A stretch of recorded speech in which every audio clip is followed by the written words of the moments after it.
Mister JBയുടെ പുതിയൊരു വീഡിയോയിലേക്ക് എല്ലാവർക്കും സ്വാഗതം. ഇന്ന് നമ്മൾ ചെയ്യാൻ പോകുന്ന ഒരു ആംപ്ലിഫയർ അസംബ്ലിംഗ് ആണ്. ഇതൊരു ആക്ച്വലി കാസറ്റ് മെക്കാനിസം ആംപ്ലിഫയർ ആണ്. അപ്പം ഒരു STK ബോർഡ് വെച്ചിട്ട് എങ്ങനെ ഒരു സ്റ്റീരിയോ ആംപ്ലിഫയർ അസംബ്ലി ചെയ്യാമെന്ന് വളരെ ഈസി ആയിട്ട് ബിഗിനേഴ്സിന് വേണ്ടിയിട്ട് ജസ്റ്റ് ഒന്ന് പറഞ്ഞു തരാമെന്ന് വിചാരിച്ചു. ഞാനും ആദ്യമായിട്ട് ചെയ്യുകയാണ്, മീൻസ് STK വെച്ചിട്ട് ആദ്യമായിട്ട് ചെയ്യുകയാണ്.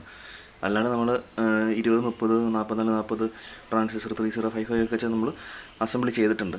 പക്ഷേ STK ആദ്യമായിട്ട് ചെയ്യുകയാണ്. അപ്പോൾ നമ്മൾ ചെയ്യുമ്പോൾ ശ്രദ്ധിക്കേണ്ട കുറച്ച് കാര്യങ്ങൾ ആദ്യമായിട്ട് ചെയ്യുന്നവർക്ക്, പ്രൊഫഷണൽ ചെയ്യുന്നവർക്ക് ഈ വീഡിയോ സ്കിപ്പ് ചെയ്യാം. ആദ്യമായിട്ട് ഇതിനോടൊരു ചെറിയ ക്രേസ് തുടങ്ങുന്ന സമയത്ത് ചെയ്യാൻ ആഗ്രഹിക്കുന്നവർക്ക് കാണാൻ പറ്റിയൊരു വീഡിയോ ആണിത്. അപ്പം നമുക്ക് നേരെ വീഡിയോയിലോട്ട് പോകാം. ഒരു ആംപ്ലിഫയർ അസംബിൾ ചെയ്യുന്നതിന് മുമ്പ് നമുക്ക് ആദ്യം വേണ്ടത് നമുക്ക് എത്ര വാട്ട്സാണ് അല്ലെങ്കിൽ എന്താണ് നമ്മുടെ ഉപയോഗം, നമ്മുടെ പർപ്പസ് എന്താണ്, ഹോം യൂസ് ആണോ അല്ലെങ്കിൽ നമ്മൾ ഹാളിലാണോ വെക്കുന്നത് അല്ലെങ്കിൽ നമ്മൾ PA പർപ്പസ് ആണോ, എന്താണെന്നുള്ളത് പർപ്പസ് ആദ്യം മനസ്സിലാക്കുക. അതിനനുസരിച്ചുള്ള കമ്പോണൻസ് വാങ്ങുക എന്നുള്ളതാണ്. ഇതിപ്പം ഞാനിവിടെ ആക്ച്വലി ഇതൊരു കാസറ്റ് മെക്കാനിസം ആംപ്ലിഫയർ റീസ്റ്റോർ ചെയ്തെടുത്തുകൊണ്ടിരിക്കുകയാണ്. അത്യാവശ്യം പവർഫുള്ളായിട്ട് തന്നെ നമുക്ക് റീസ്റ്റോർ ചെയ്യാൻ വേണ്ടിയിട്ടാണ് ഞാൻ STKയുടെ ബോർഡ് ഉപയോഗിച്ചത്. അത്യാവശ്യം പവർ ആവശ്യമുള്ളതുകൊണ്ട് അത് നിങ്ങളുടെ ഒരു ബഡ്ജറ്റ് അനുസരിച്ചോ അല്ലെങ്കിൽ നമ്മുടെ എന്താ പർപ്പസ് അനുസരിച്ചോ നമുക്ക് പ്രൈസ് അഡ്ജസ്റ്റ് ചെയ്ത് ഒക്കെ നമുക്ക് ആംപ്ലിഫയർ സെലക്ട് ചെയ്യാം.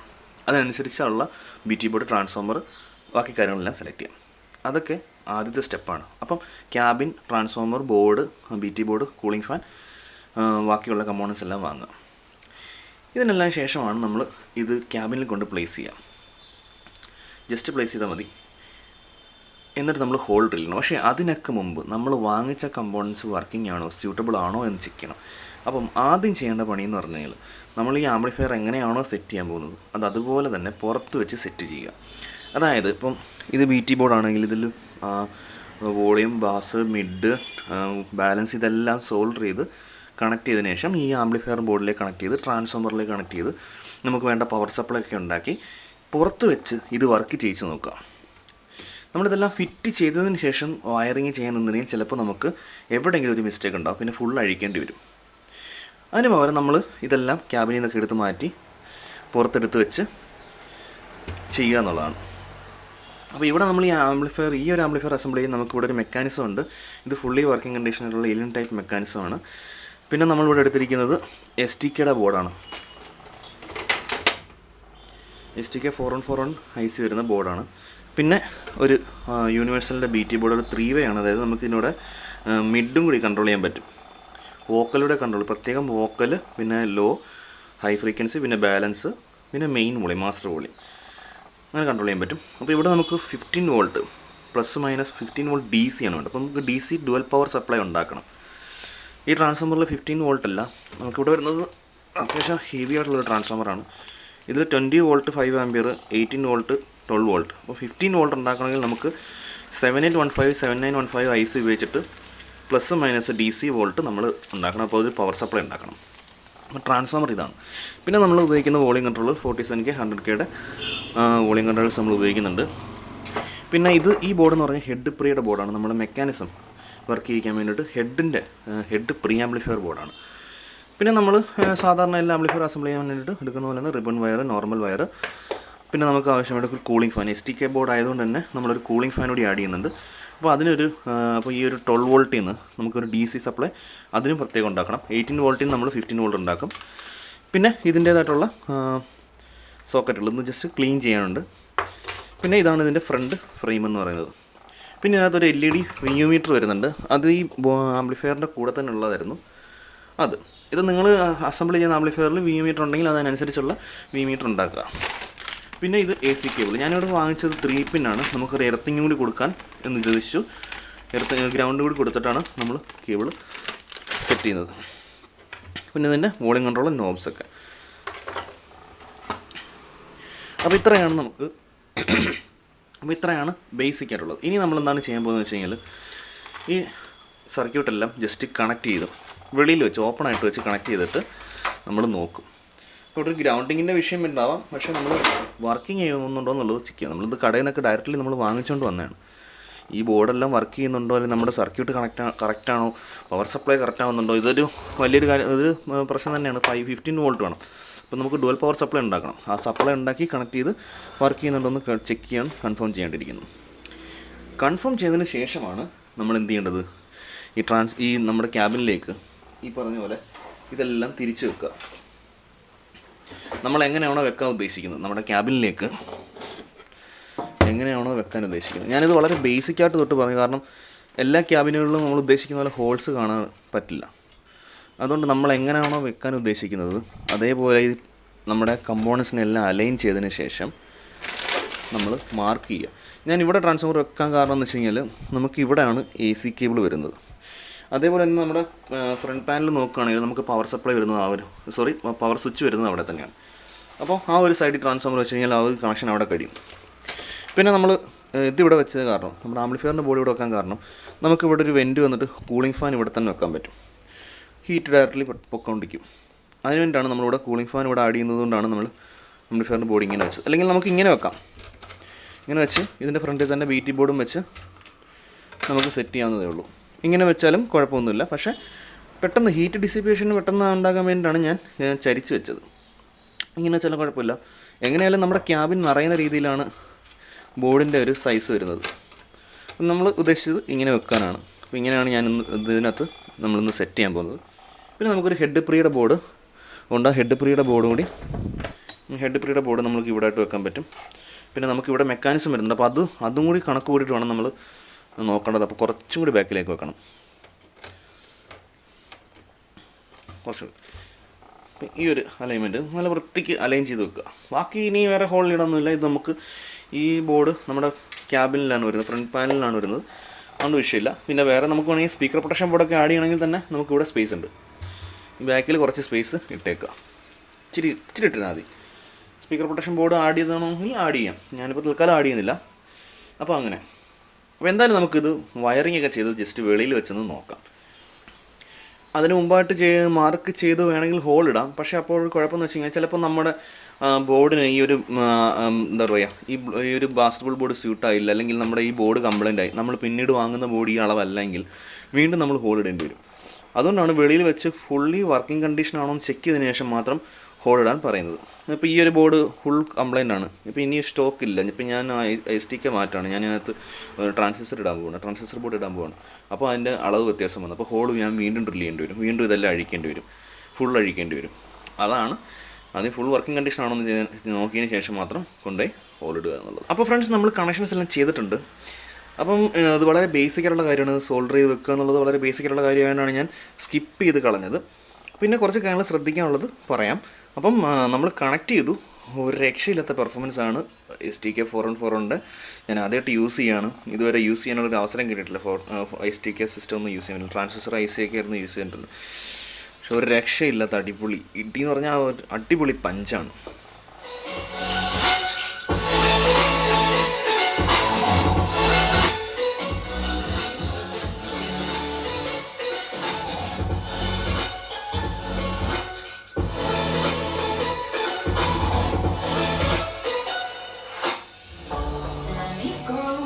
It's my time, watch me build another life, find another space, explore the world and find my place. Hope you find some peace of mind, hope the night was worth your time, threw my heart away, we all see another day. We both know the score, we've been here once before. അതല്ല, നമ്മൾ just check ചെയ്യാൻ വേണ്ടി കൊടുത്തതാണ്. ഒരു ചാനലാണ് ഞാൻ കൊടുത്തത്. അപ്പോൾ ശ്രദ്ധിക്കേണ്ട കുറച്ച് കാര്യങ്ങൾ എന്താണെന്ന് വെച്ച് കഴിഞ്ഞാൽ ആദ്യം ഇതങ്ങ് ഓഫ് ചെയ്യാം. ഷോർട്ട് സർക്യൂട്ട് ആവാതിരിക്കാൻ വേണ്ടിയാണ് നമ്മളത് ഓഫ് ചെയ്യാം. സോൾഡർ ചെയ്യുന്ന സമയത്ത് ശ്രദ്ധിക്കേണ്ട കാര്യം, ഇതുപോലെ അധികം സോൾഡറിങ് വയറുകൾ മുകളിലേക്ക് തള്ളിക്കിടക്കാൻ പാടില്ല. ഇപ്പോൾ ഇതിൽ കാണുന്ന പോലെ വയറ് താഴേക്ക് ഇരിക്കുന്നത് കട്ട് ചെയ്ത് കളയണം. ഇത് വെച്ചിരുന്ന് കഴിഞ്ഞാൽ ചിലപ്പോൾ ഷോർട്ട് സർക്യൂട്ട് വല്ലതും ആയാലും നമുക്ക് റിസ്ക് എടുക്കാൻ പറ്റില്ല. വയർ അധികം വരുന്നത് കട്ട് ചെയ്ത് കളയാം. പിന്നെ സോൾഡറിങ് നല്ല രീതിക്ക് സോൾഡർ ചെയ്ത് വെക്കുക. ഇത് പിന്നീട് ഇളക്കി പോകുന്ന രീതിയിൽ ചെയ്യരുത്. കാരണം നമ്മളൊരു സിസ്റ്റം ചെയ്ത് വിടുമ്പം അത് പെർഫെക്റ്റ്ലി ഓക്കെ ആയിരിക്കണം. പിന്നീട് നമ്മൾ ലഡിനൊന്നും ഒരു പിശുക്കൊന്നും കാണിക്കരുത്. നല്ല രീതിയിൽ എന്നുവെച്ചാൽ വാരി പൊത്തുക എന്നല്ല ഉദ്ദേശിച്ചത്, നല്ല വൃത്തിക്ക്. ഇപ്പോൾ നമ്മളിപ്പോൾ അസംബിൾ ചെയ്ത് ഒരാൾക്ക് കൊടുക്കുകയാണെങ്കിൽ അയാളൊന്ന് അഴിച്ചു നോക്കുകയാണെങ്കിൽ ആ വൃത്തിയായിട്ട് ചെയ്തിട്ടുണ്ട് എന്ന് അയാൾക്ക് തോന്നണം. ആ രീതിയിൽ സെറ്റ് ചെയ്യാൻ ശ്രമിക്കുക. അപ്പോൾ അത്രേ ഉള്ളൂ സോൾഡറിങ്ങിൽ ശ്രദ്ധിക്കേണ്ട കുറച്ച് കാര്യങ്ങളെന്ന് പറയുന്നത്. പിന്നെന്താ പറയുക, ഓക്സിജന് കൊടുക്കുന്ന വയർ ഷീൽഡഡ് വയർ കൊടുക്കുകയാണെങ്കിൽ അത് കുറച്ചുകൂടി ബെറ്റർ ആയിരിക്കും. കാരണം ആ ഒരു നോയ്സ് കാര്യങ്ങളൊന്നും വരത്തില്ല. ഇപ്പം നിലവിൽ ഞാൻ കൊടുത്തിരിക്കുന്നത് റിബൺ വയറാണ്, പക്ഷേ ഇപ്പോൾ കൊടുത്തിട്ട് പോലും ഒരു നോയ്സോ കാര്യങ്ങളൊന്നും ഈ ഐ സിന്ന് വരുന്നില്ല. സാധാരണ ഐ സിന്ന് നോയ്സ് വരാറുണ്ടെന്ന് കുറേ പേര് പറയാറുണ്ട്. അത് കുറഞ്ഞ ഐ സിയിൽ, പക്ഷേ ഈ ഒരു ഐ സിയിലൊന്നും നോയ്സും കാര്യങ്ങളൊന്നും വന്നിട്ടില്ല ഇതുവരെ. പിന്നെ പവർ സപ്ലൈ ഒക്കെ ഇതുപോലെ സോൾഡർ ചെയ്തതിനു ശേഷം ഈ ഷ്രിങ്ക് ട്യൂബ് വെച്ചിട്ട് വെക്കുന്നത് നല്ലതായിരിക്കും. നമ്മൾ നീളം നോക്കുക, നമ്മുടെ ആംപ്ലിഫയർ വെക്കുന്ന നീളം കൂടി നോക്കിയിട്ട് വെക്കുക, അല്ലെങ്കിൽ എന്താ ഒരു വയർ സോൾഡർ ചെയ്ത് വെക്കുന്നതല്ല. പിന്നെ ഇപ്പോൾ ഇതേലത്തെ ട്രാൻസ്ഫോമറാണ് എടുക്കുന്നതെങ്കിൽ ഇത് ഈ ഒരു വയർ എന്ന് പറയുന്നത് ഒരു സ്ലീവ് ഇട്ടിട്ടായിരിക്കും കൊടുക്കുന്നത്. ഇതെന്ന് പറഞ്ഞാൽ കണ്ടക്ട് ചെയ്യത്തില്ല, കാരണം അവരൊരു വാർണിഷിൽ മുക്കിയിട്ടായിരിക്കും വെച്ചിരിക്കുന്നത്. അപ്പം ആ വൈൻഡിങ് വാർണിഷിൽ മുക്കിയത് കൊണ്ട് നമുക്ക് സോൾഡർ ചെയ്യാനും പറ്റില്ല, മാത്രമല്ല ഇത് കണ്ടക്ട് ചെയ്യത്തുമില്ല. ഞാൻ ജസ്റ്റ് ഒന്ന് ഫോക്കസ് ചെയ്യാം. അപ്പോൾ ഈ ഒരു വയർ നോക്കുകയാണെങ്കിൽ ഇത് ആ ഒരു കോട്ടിങ് നമ്മൾ ജസ്റ്റ് ചുരണ്ടി കളഞ്ഞിട്ട് വേണം സോൾഡർ ചെയ്യേണ്ടത്. കറക്റ്റ് ആ ഒരു കണ്ടക്ടിവിറ്റി നമുക്ക് കിട്ടും. ഷ്രിങ്ക് വയർ ആദ്യം എടുത്ത് അകത്തേക്ക് ഇട്ടിട്ട് അത് ചുരണ്ടി സോൾഡർ ചെയ്യാൻ നോക്കുക. അപ്പം അത്രയേ ഉള്ളൂ അതിനകത്ത് വരുന്ന ഒരു ഭാഗം എന്ന് പറയുന്നത്. പിന്നെ പ്രത്യേകിച്ച് വേറെ ഒന്നുമില്ല. ഇതിനകത്ത് ബോർഡിലൊക്കെ വയറിങ് ഒക്കെ അതേപോലെ അവർ കൊടുത്തിട്ടുണ്ടായിരിക്കും, അതുപോലെ കൊടുക്കുക. മാക്സിമം അവർ തരുന്ന വയർ ഇടാണ്ടിരിക്കുക, കാരണം നമുക്ക് ആ ഒരു നീളം ചിലപ്പോൾ കിട്ടണമെന്നില്ല. നമ്മൾ ആംപ്ലിഫയറിൽ ക്യാബിനിൽ വെച്ച് നോക്കുക, എന്നിട്ട് ലെങ്ത് അളക്കുക എത്രത്തോളം വരുന്നുള്ളത്. ഇപ്പോൾ നമ്മൾ ജസ്റ്റ് വെളിയിൽ വെച്ച് സോൾഡർ ചെയ്യാൻ വേണ്ടി എടുത്താണ്, അതുകൊണ്ടാണ് ഇങ്ങനെ എടുത്തത്. ഇപ്പോൾ ഈ ഇത് നോക്കുകയാണെങ്കിൽ ഈ ഒരു വോളിയം കൺട്രോളിൻ്റെ വോളിയത്തിൻ്റെത് ഞാൻ എത്ര നീളത്തിട്ടേക്കെന്ന് പറഞ്ഞാൽ അത് അങ്ങേ അറ്റത്താണ് വോളിയം വരുന്നത്. നമുക്ക് അവസാനം ചെയ്ത് എല്ലാം ഫിറ്റ് ചെയ്ത് കഴിഞ്ഞ് ലാസ്റ്റ് ആയിരിക്കും നമ്മൾ വോളിയം കൺട്രോൾ ഫിറ്റ് ചെയ്യുന്നത്. ആ സമയത്ത് പിന്നെ അത് വലിഞ്ഞു പോകും. അപ്പോൾ പിന്നെ നമ്മൾ ഇളക്കി ആദ്യം തൊട്ട് ഫുൾ സോൾഡർ ചെയ്യേണ്ടി വരും. ഒരിക്കലും എന്താ പറയുക, ജോയിൻ്റ് ഇടാതെ നോക്കുക. അപ്പോൾ ഇതിന് നീളം കുറഞ്ഞ് വേണ്ടി ഇത് കട്ട് ചെയ്തിട്ട് വേറെ എക്സ്ട്രാ വയർ കയറ്റി ജോയിൻ്റ് ആക്കാണ്ട് നോക്കുക. വോളിയം കൺട്രോളൊക്കെ ജോയിൻ്റ് വെക്കാതെ എടുക്കുന്നതായിരിക്കും കുറച്ചുകൂടി ബെറ്റർ. അപ്പോൾ എന്തായാലും നമ്മൾ ഇത്രയേ ഉള്ളൂ. ഇനി നമ്മൾ നേരെ നമ്മുടെ ക്യാബിനിലേക്ക് സെറ്റ് ചെയ്യാം. സെറ്റ് ചെയ്യുന്നത് എന്താ പറയുക, ഇതിനകത്തൊക്കെ ചെറിയ ചെറിയ ബുഷുകളൊക്കെ വെച്ചിട്ടായിരിക്കും നമ്മളിത് സെറ്റ് ചെയ്യുന്നത്. നോർമലി ആംപ്ലിഫയർ സെറ്റ് ചെയ്യുന്ന പോലെ തന്നെ. പിന്നെ നമ്മൾ ഗ്രൗണ്ടിങ് കൊടുക്കുന്നുണ്ട്. അത് നമ്മൾ ചെക്ക് ചെയ്യണം. അപ്പം ഗ്രൗണ്ടിങ്ങിന് വേണ്ടിയിട്ട് നമുക്ക് ഈ ബൈക്കിൻ്റെയൊക്കെ സ്പെയർ വാങ്ങിക്കുന്ന കടയിൽ കിട്ടുന്നതിനൊരു 1 രൂപ 2 രൂപ ചിലപ്പം 50 പൈസയൊക്കെ ചിലപ്പോൾ ആകത്തുള്ളൂ ഈ ഒരു സാധനം. ഇത് വെച്ചിട്ട് ഗ്രൗണ്ട് കൊടുക്കുകയാണെങ്കിൽ അത് ഭാവിയിൽ അവിടെ കിടന്നോളും. അപ്പോൾ അതേ ടൈപ്പ് ഒരു സംഭവം വെച്ചിട്ട് ഗ്രൗണ്ടിങ് കൂടി കൊടുക്കുക. 3 പിൻ ആയതുകൊണ്ടാണ് ഞാൻ ഗ്രൗണ്ടിങ് കൊടുക്കുന്നത്. അല്ലാണ്ട് നമുക്ക് ഗ്രൗണ്ടിങ് ഈ ആംപ്ലിഫയറിൽ നിന്ന് ഗ്രൗണ്ടിങ് വരുന്നുണ്ട്, കാരണം അവിടെ ഒരു സ്ക്രൂ വരുന്ന ഭാഗത്ത് ഗ്രൗണ്ടിങ് പോകുന്നുണ്ട്, ഗ്രൗണ്ടിങ് അല്ലാണ്ട് തന്നെ വരുന്നുണ്ട്. അപ്പോൾ അത്രയൊക്കെ ഉള്ളൂ. ഇനി നമുക്ക് നേരെ കണക്ട് ചെയ്യാൻ പോകാം. അപ്പോൾ നമ്മളൊരു LED ഒക്കെ കൊടുത്തിട്ടുണ്ട്. വളരെ ബേസിക് ആയിട്ടുള്ള കാര്യമായിട്ടാണ് സ്കിപ്പ് ചെയ്തത്. ഇതിനകത്തൊരു VU മീറ്റർ വരുന്നുണ്ട്, അതിൽ നിന്ന് തന്നെ ഒരു സപ്ലൈ എടുത്ത് നമ്മൾ ഇവിടെ കൊടുത്തിട്ടുണ്ട്. ഇതൊക്കെ ഒന്ന് ജസ്റ്റ് ഇൻസുലേറ്റ് ചെയ്യണം. പാനൽ നമ്മൾ ഫിറ്റ് ചെയ്തിട്ടുണ്ട്. ഫിറ്റ് ചെയ്യുന്ന സമയത്ത് ഇവിടെ നമുക്കൊരു പീസ് കുറവുണ്ടായിരുന്നു, ഒരു ബലത്തിൻ്റെ പ്രശ്നമുണ്ടായിരുന്നു. അതുപോലെ നമ്മളൊരു പീസ് വെച്ച് ഒട്ടിച്ച് റെഡിയാക്കിയിട്ടുണ്ട്. അപ്പോൾ ആ ഒരു പ്രശ്നം നമുക്ക് മാറി കിട്ടിയിട്ടുണ്ട്. ഇനി നമുക്ക് ഈ സ്പീക്കർ സോക്കറ്റൊക്കെ ഫിറ്റ് ചെയ്യാം. പിന്നെ ഓക്സിൻ്റെ സോക്കറ്റ് 2 കൊടുക്കാനുണ്ട്, അതൊരു കൊടുക്കണം. പിന്നെ എന്താണ്, വേറെ പണികളൊന്നുമില്ല. നമ്മൾ ഡയറക്റ്റ്ലി ഒരു സ്വിച്ച് ഇടുക, ഒരു പുഷ് പുൾ സ്വിച്ച് ഇടുക. നമ്മൾ മെക്കാനിസം ആണോ അത് ഓക്സ് ആണോ എന്ന് സെലക്ട് ചെയ്യുന്ന ഒരു പുഷ് പുൾ സ്വിച്ച് ഇടുക. അതിനുശേഷം വേണമെങ്കിൽ ഒരു ബ്ലൂടൂത്ത് മൊഡ്യൂളിലൂടെ ആഡ് ചെയ്യാം. പിന്നെ നമ്മൾ സ്പീക്കറിൻ്റെ വയർ അത്യാവശ്യം ഗേജുള്ളൊരു വയർ നമ്മൾ ഇട്ടിട്ടുണ്ട്. ഇതിൽ കിടന്ന വയർ നീളം കുറവായതാണ് മാറ്റിയത്. നമുക്ക് ആ സ്പീക്കർ സോക്കറ്റ് വരെ എത്താൻ നമുക്ക് അതുപോലെ സൈഡിൽ കൂടി ഒരു വൃത്തിയായിട്ട് എടുക്കണം. അതിന് വേണ്ടിയിട്ടാണ് നമ്മൾ അങ്ങനെ എടുത്തത്. അപ്പം വൃത്തി വലിയൊരു കാര്യം തന്നെയാണ്. വയറിങ് ഒക്കെ അലുക്കുലുത്തായിട്ട് ചെയ്യാതെ നല്ല വൃത്തിക്കായിട്ട് വയറിങ് ചെയ്യുക. ഇപ്പം നമ്മൾ ഒന്നും ചെയ്തിട്ടില്ല, ഇതെല്ലാം സെറ്റ് ചെയ്തതിന് ശേഷം നമ്മൾ ടാഗൊക്കെ ഇട്ട് വയർ നല്ല വൃത്തിയാക്കി എടുക്കും. പിന്നെ നമ്മൾ സെലക്ടർ സ്വിച്ച് നമ്മളിവിടെ കൊടുത്തിട്ടുണ്ട്. സെലക്ടർ സ്വിച്ച് കൊടുക്കുന്ന സമയത്ത് നമുക്ക് ഗ്രൗണ്ട് കോമൺ ആക്കി ആണ് കൊടുത്തിരിക്കുന്നത്. ഗ്രൗണ്ട് കോമൺ ആക്കി കൊടുത്തിട്ടുണ്ട്. പിന്നെ അതിലേക്ക് നമ്മുടെ VU മീറ്ററിൻ്റെ കണക്ഷൻ താഴെ കൊടുത്തിട്ടുണ്ട്. അപ്പോൾ അതൊന്ന് ശ്രദ്ധിക്കാം. VU മീറ്ററിൻ്റെ കണക്ഷൻ കൊടുക്കുന്നതെന്ന് പറഞ്ഞാൽ ആംപ്ലിഫയറിന്, VU മീറ്ററുള്ള ആംപ്ലിഫയർ ആണെങ്കിൽ ആംപ്ലിഫയറിൻ്റെ മെയിൻ ഇൻപുട്ടിൽ കൊടുക്കുക. ആംപ്ലിഫയറിൻ്റെ ഇൻപുട്ട് സൈഡിൽ കൊടുക്കാൻ ശ്രമിക്കുക. അപ്പോൾ നമുക്ക് ഏത് ഇൻപുട്ടാണോ, ഇപ്പോൾ ഓക്സ് ആണോ അല്ലെങ്കിൽ മെക്കാനിസം ആണോ അല്ലെങ്കിൽ USB ആണോ ബ്ലൂടൂത്ത് ആണോ, ഏത് ഇൻപുട്ടായാലും നമുക്ക് ആ ഒരു VU മീറ്ററിലേക്ക് കണക്ഷൻ കിട്ടും. അപ്പോൾ അതൊന്ന് ശ്രദ്ധിക്കേണ്ട ഒരു കാര്യമാണ്. ഇനി നമ്മൾ പവർ സ്വിച്ച് ചെയ്യുന്ന സമയത്ത് ശ്രദ്ധിക്കുക, നല്ല ക്വാളിറ്റി ഉള്ള പവർ സ്വിച്ച് ഇടുക. പറ്റുവാണെങ്കിൽ നമ്മൾ ഡുവലായിട്ടുള്ള സ്വിച്ച് ഇടുക, ഫേസ് ന്യൂട്രലിന് വേണ്ടിയിട്ട്. ഇപ്പോൾ നമ്മൾ ചെറിയ ഒരു ആംപ്ലിഫയർ ആയതുകൊണ്ടും അതിനകത്ത് സ്പേസ് ഇല്ലാത്തതുകൊണ്ടാണ് ഞാൻ ഈ ഒരു സ്വിച്ച് ഇടുന്നത്. അത് നല്ലപോലെ സോൾഡർ ചെയ്യണം. നല്ല ഗേജുള്ള വയർ തന്നെ ഇടുക. നല്ല ഗേജുള്ള വയർ ഇട്ടതിന് ശേഷം നമ്മുടെ ഈ പറയുന്ന ഷ്രിങ്ക് ട്യൂബ് ഉപയോഗിച്ചിട്ട് പൊട്ടിച്ച് വെക്കുക. ഇനിയിപ്പോൾ നമ്മൾ നമ്മുടെ പവർ സപ്ലൈ ഇടാൻ വേണ്ടിയിട്ട് ഈ ഒരു ബുഷ് ഇതിടുന്നത് വളരെ നല്ലതാണ്. കാരണം ഒരു മെറ്റലിൻ്റെ പീസ് കൊണ്ടുകൊണ്ട് നമ്മുടെ കേബിൾ കീറാതിരിക്കാൻ വേണ്ടിയിട്ടാണ് നമ്മൾ ഈ ഒരു ബുഷ് ഇടുന്നത്. അപ്പോൾ ഈ ഒരു ബുഷ് നമ്മുടെ ഈ ഒരു AC കേബിൾ വരുന്ന ഈ ഒരു ഭാഗത്ത് നമ്മൾ നല്ല രീതിയിൽ എടുത്ത് വെക്കുക. അതിന് നമ്മുടെ പവർ സപ്ലൈ സ്വിച്ചിലേക്ക് നമ്മുടെ പവർ സപ്ലൈ കൊടുക്കുക. ബാക്കി കണക്ഷൻസ് എല്ലാം ഇൻസുലേറ്റിംഗ് ആണെങ്കിൽ ഇത് നല്ല രീതിയിൽ ഇൻസുലേറ്റ് ചെയ്ത്, ഇപ്പം പറയുകയാണെങ്കിൽ ഇതേപോലത്തെ ഷ്രിങ്ക് ട്യൂബുകൾ ഉപയോഗിച്ചിട്ട് ഹീറ്റ് ചെയ്ത് നല്ല വൃത്തിയാക്കുക. എന്നിട്ട് നമ്മൾ വയർ ടാഗ് ചെയ്യുക. ലാസ്റ്റ് വേണം നമ്മൾ ടാഗ് ചെയ്യുന്നതിന് മുമ്പ് വേണം നമ്മൾ വോളിയം കൺട്രോളർ ഫിറ്റ് ചെയ്യുക. കാരണം വയറിങ് വൃത്തിയാവാൻ വേണ്ടിയിട്ടാണ് ചെയ്യുന്നത്. ഇപ്പോൾ ആദ്യമേ നമ്മൾ ഈ ബോർഡുകൾ ഫിറ്റ് ചെയ്യുക. ബോർഡുകൾ അതായത് സ്ഥാനത്ത് ഫിറ്റ് ചെയ്യുക എന്നുള്ളതാണ് അടുത്ത നമ്മുടെ ടാസ്ക് എന്ന് പറയുന്നത്. പിന്നെ നമ്മൾ ശ്രദ്ധിക്കേണ്ട ഏറ്റവും വലിയൊരു കാര്യമുണ്ട്. ഈ ഒരു പവർ സപ്ലൈയുടെ വയർ നമ്മൾ സോൾഡർ ചെയ്ത് വെക്കുന്ന സമയത്ത് ഇത് വളരെ അടുത്തായിട്ടാണ് ഈ ഒരു പവർ സപ്ലൈ നമ്മൾ കൊടുക്കുന്നത്. കാണാൻ പറ്റും -0 വളരെ അടുത്തടുത്തായിട്ടാണ് കൊടുത്തിരിക്കുന്നത്. അപ്പോൾ താഴെ ഇത് ജോയിൻ്റ് ആവാൻ ശ്രദ്ധിക്കുക. അതുപോലെ തന്നെ മുകളിൽ അതിൻ്റെ വയറിൻ്റെ ആ ഒരു ചെറിയ നാര് പോലും, പ്ലസ്സിൽ നിന്നുള്ള വയറിൻ്റെ കറുത്ത വയറിൻ്റെ ഒരു നാര് പോലും 0ലേക്ക് ടച്ച് ചെയ്യുന്ന രീതിയിൽ വെക്കരുത്. അത് വളരെയധികം ശ്രദ്ധിച്ച് ചെയ്യേണ്ട ഒരു കാര്യം തന്നെയാണ്. അത് പറയാൻ വിട്ടുപോകാനാണ് ഞാൻ പെട്ടെന്നത് ഒന്ന് ഓർമ്മിപ്പിക്കുന്നത്. അത് ഏത് സൈഡിലായാലും, ഇപ്പോൾ ഈ ഒരു സൈഡിലായാലും, ഇപ്പോൾ ഓഡിയോ സെഷൻ ഇൻപുട്ട് ആണെങ്കിലും ലെഫ്റ്റ് റൈറ്റ് ഒക്കെ നമ്മൾ ഗ്രൗണ്ടിലേക്ക് പോകുന്നതിൽ ഓഡിയോ വരത്തില്ല. നമ്മളൊരിക്കലും ആംപ്ലിഫയർ എന്തെങ്കിലും അപ്പോൾ ഫുള്ള് നമ്മൾ അഴിക്കേണ്ടി വരും. ചെറിയൊരു മിസ്റ്റേക്കിൽ നമുക്ക് ഫുള്ള് റിപ്പയർ ചെയ്യുക, അല്ലെങ്കിൽ ഫുള്ള് എന്താണെന്ന് മനസ്സിലാവാതെ ഫുള്ള് നമ്മൾ നോക്കിക്കൊണ്ടിരിക്കും.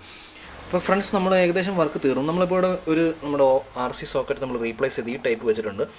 ഭയങ്കരമായിട്ട് മോശമായിട്ടുള്ള പെർഫോമൻസ് ആയിരുന്നു ആ ഒരു ടൈപ്പ് വെച്ചപ്പം. അതുപോലെ നമ്മുടെ പുഷ് പുൾ സ്വിച്ച് കംപ്ലയിൻ്റ് ഉണ്ടായിരുന്നു. നമുക്ക് ഓക്സ് കിട്ടുന്നില്ലായിരുന്നു, അനാവശ്യമായി നോയ്സ് കയറി വരുന്നുണ്ടായിരുന്നു, ഓക്സ് കിട്ടുന്നേയില്ലായിരുന്നു. അപ്പോൾ അതെല്ലാം നമ്മൾ ചേഞ്ച് ചെയ്തിട്ടുണ്ട്. പിന്നെ നമ്മൾ കൂടുതൽ ശ്രദ്ധിക്കാതെ പോയൊരു കാര്യം, നമ്മുടെ ഈ മിഡിൻ്റെ ഒരു വോളിയം കൺട്രോളിൽ വയർ തിരിച്ചാണ് കൊടുത്തത്. അപ്പം ലെഫ്റ്റിൻ്റെ നമ്മൾ കൂട്ടുമ്പോൾ ലെഫ്റ്റിൻ്റെ മിഡ് കുറയുകയും റൈറ്റിൻ്റെ മിഡ് കൂടുകയും വരും. അപ്പോൾ അങ്ങനെ മാറി കിടക്കരുത്. തിരിച്ച് നമ്മൾ റീപ്ലേസ് ചെയ്തിട്ടുണ്ട്. പിന്നെ ഒരു ചാനലിൽ നമുക്ക് നോയ്സ് വരുന്നുണ്ട്. അത് നമ്മൾ ഈ ഒരു പ്രീ ആംപ്ലിഫയറിൻ്റെ കുഴപ്പമാകാനാണ് ചാൻസ്. ഒരു VMmeter വെറുതെ കത്തി കിടക്കുന്നതായിട്ട് നമുക്ക് കാണാൻ പറ്റും. ഒരു ചാനലിൽ നമുക്ക് ഒരിച്ചിരി നോയ്സ് കയറി വരുന്നുണ്ട്. അത് നമുക്ക് എന്തായാലും നോക്കാം. എന്തായാലും ജസ്റ്റ് ഇതിൻ്റെ ഇപ്പോഴത്തെ പെർഫോമൻസ് നമുക്കൊന്ന് ജസ്റ്റ് ഒന്ന് നോക്കാം. നമുക്കൊരു കോപ്പറേറ്റ് ഇല്ലാത്തൊരു സോങ് ജസ്റ്റ് ഒന്ന് പ്ലേ ചെയ്യാം. ഒരു നോയ്സ് വരുന്നത് ആ ഒരു ചാനലിൽ നിന്നാണ്. അതോടെ ഊരുമ്പോൾ നമുക്ക് ആ നോയ്സ് ഇല്ല. പക്ഷെ ആ ഒരു ചാനൽ കുത്തുമ്പം നോയ്സ് വരുന്നതായിട്ട് കാണാൻ പറ്റുന്നുണ്ട്. ഈ ഒരു ലൈറ്റ് കത്തി കിടക്കുന്നതായിട്ട് കാണാം. അതൊരു 1K 10K റെസിസ്റ്റൻസ് വല്ലതും നമ്മൾ ഇട്ട് കഴിഞ്ഞാൽ ആ നോയ്സ് കട്ടായി പോയിക്കോളും. അല്ലാതെ ഈ ഒരു പ്രീ ആംപ്ലിഫയറിൻ്റെ കുഴപ്പമാണ്. എന്തായാലും നമുക്കൊരു NCS ജസ്റ്റ് ഒന്ന് പ്ലേ ചെയ്ത് നോക്കാം.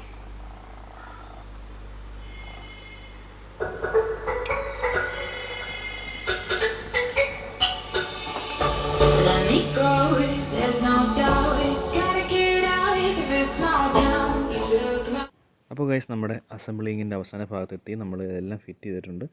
ഫൈനലായിട്ട് നമുക്ക് എടുത്ത് പറയാനായിട്ട് വയറിങ് എല്ലാം ചെയ്തതിന് ശേഷം നല്ല രീതിയിൽ ടൈ ചെയ്ത് വെക്കുക, വൃത്തിയായിട്ട് വെക്കുക. അതുപോലെ തന്നെ നമ്മുടെ സോൾഡർ ചെയ്തതിൻ്റെ, അതുപോലെ വയർ കട്ട് ചെയ്തതിൻ്റെ പീസൊക്കെ ഉണ്ടെങ്കിൽ നമുക്ക് ജസ്റ്റ് ആംപ്ലിഫയറിനകത്തുനിന്ന് ക്ലീൻ ചെയ്ത് വെക്കുക. പിന്നെ എല്ലാ പാർട്സും വർക്ക് ചെയ്യുന്നുണ്ടെന്ന് ഒന്നുകൂടി കൺഫേം ചെയ്തതിന് ശേഷം മാത്രം ഇതിൻ്റെ ക്യാബിൻ അടയ്ക്കുക. കുറച്ച് നേരം കണ്ടിന്യൂസ് ആയിട്ട് യൂസ് ചെയ്യുക. ഒരു അരമണിക്കൂറോടെ നമുക്ക് പാട്ട് വെച്ച് നോക്കുകയാണെങ്കിൽ എന്തെങ്കിലും പ്രശ്നം ഹീറ്റിങ്ങിൻ്റെ ഇഷ്യൂ വരുന്നുണ്ടോ, അല്ലെങ്കിൽ അങ്ങനെയുള്ള എന്തെങ്കിലും കംപ്ലയിൻ്റ് ഉണ്ടോ എന്നൊക്കെയുള്ളത് ചെക്ക് ചെയ്യുക. അപ്പോൾ ഇത്രയൊക്കെയാണ് ഒരു ബിഗിനർ എന്ന നിലയിൽ നമ്മൾ ഒരു ആംപ്ലിഫയർ അസംബിൾ ചെയ്യുന്ന സമയത്ത്, ഇതിപ്പം STK ആയാലും ട്രാൻസിസ്റ്റർ ആയാലും അതുപോലെ IC ആയാലും ഏത് ടൈപ്പ് ആംപ്ലിഫയർ ആയാലും ക്ലാസ് D ആയാലും നമ്മൾ ശ്രദ്ധിക്കേണ്ട കുറച്ച് അത്യാവശ്യ കാര്യങ്ങളാണ്. എനിക്കറിയാവുന്ന കാര്യങ്ങൾ, ഞാൻ ചെയ്യുമ്പോൾ ശ്രദ്ധിക്കുന്ന കുറച്ച് കാര്യങ്ങളാണ് ഞാനിവിടെ ഷെയർ ചെയ്തു. ഇതിൽ കൂടുതലുണ്ടെങ്കിൽ തീർച്ചയായിട്ടും നിങ്ങൾ കമൻറ്റ് സെക്ഷനിൽ അറിയാവുന്നവർ കമൻറ്റ് സെക്ഷനിൽ ആഡ് ചെയ്യുക. അതുപോലെ ഞാൻ പറഞ്ഞതിനകത്ത് എന്തെങ്കിലും തെറ്റുണ്ടെങ്കിൽ തീർച്ചയായിട്ടും നമ്മൾ കമൻറ്റ് സെക്ഷനിൽ അത് തിരുത്തി തരേണ്ടതാണ്. അപ്പോൾ ഈ ഒരു വീഡിയോ ഇഷ്ടപ്പെട്ടാൽ തീർച്ചയായിട്ടും ലൈക്ക് ചെയ്യുക. അതുപോലെ ഇതുപോലുള്ള വീഡിയോസൊക്കെ കാണാൻ താല്പര്യമുണ്ടെങ്കിൽ ചാനൽ സബ്സ്ക്രൈബ് ചെയ്യാൻ മറക്കരുത്. അപ്പോൾ അടുത്ത വീഡിയോ കാണുന്നവരെ താങ്ക്സ് ഫോർ വാച്ചിങ്.